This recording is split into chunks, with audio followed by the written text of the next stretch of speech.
भारत और मालदीव में तनाव लगातार जारी है। ये तनाव और बढ़ गया जब मालदीव के राष्ट्रपति मोहम्मद मुइज़ू चीन को खुश करने के चक्कर में भारत से लगातार पंगा लेने लगे।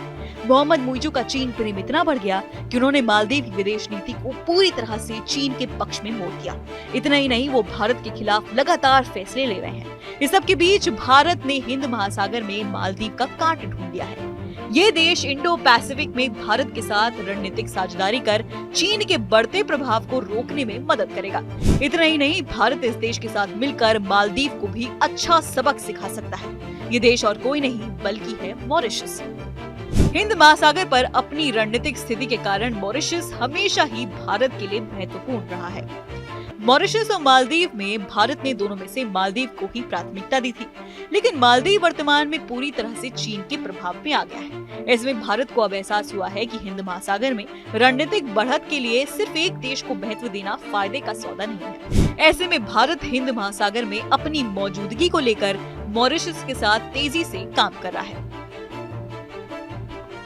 बता दें कि भारत और मॉरिशस के बीच संबंध स्वतंत्रता से पहले के चले आ रहे हैं। दोनों देशों के बीच मजबूत ऐतिहासिक संबंध है। संबंध ऐसे हैं कि मॉरिशस का राष्ट्रीय दिवस गांधी के दांडी मार्च की मान्यता में 12 मार्च को मनाया जाता है। मॉरिशस में भारतीय मूल की आबादी भी लगभग 70% है। मॉरिशस में प्रधानमंत्री प्रविंद जगन्नाथ के नेतृत्व वाली वर्तमान सरकार मोदी सरकार के साथ घनिष्ठ संबंध बनाए हुए हैं। साझा सांस्कृतिक और ऐतिहासिक संबंधों के कारण भारत और मॉरिशस के बीच संबंध काफी अच्छे हैं। फरवरी 2021 में भारत और मॉरिशस ने डिफेंस पर अधिक ध्यान देने के साथ द्विपक्षीय रणनीतिक और रक्षा संबंधों को बढ़ावा देने पर सहमति जताई थी। भारत ने मॉरिशस को लीज पर एक डॉर्नियर एयरक्राफ्ट और एक एडवांस लाइट हेलीकॉप्टर ध्रुव भी देने की पेशकश की थी।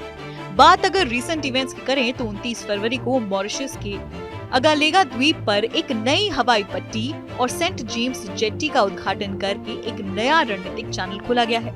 ये परियोजनाएं लंबे समय से लंबित थीं, लेकिन भारत की नेबरहुड फर्स्ट नीति के तहत इसको जल्द ही शुरू किया गया। सूत्रों के अनुसार इससे न केवल भारत को खुद को एक महत्वपूर्ण क्षेत्रीय शक्ति के रूप में पेश करने में मदद मिलेगी, बल्कि भारतीय नौसेना को भी वहां अपनी ताकत बढ़ाने में मदद मिलेगी।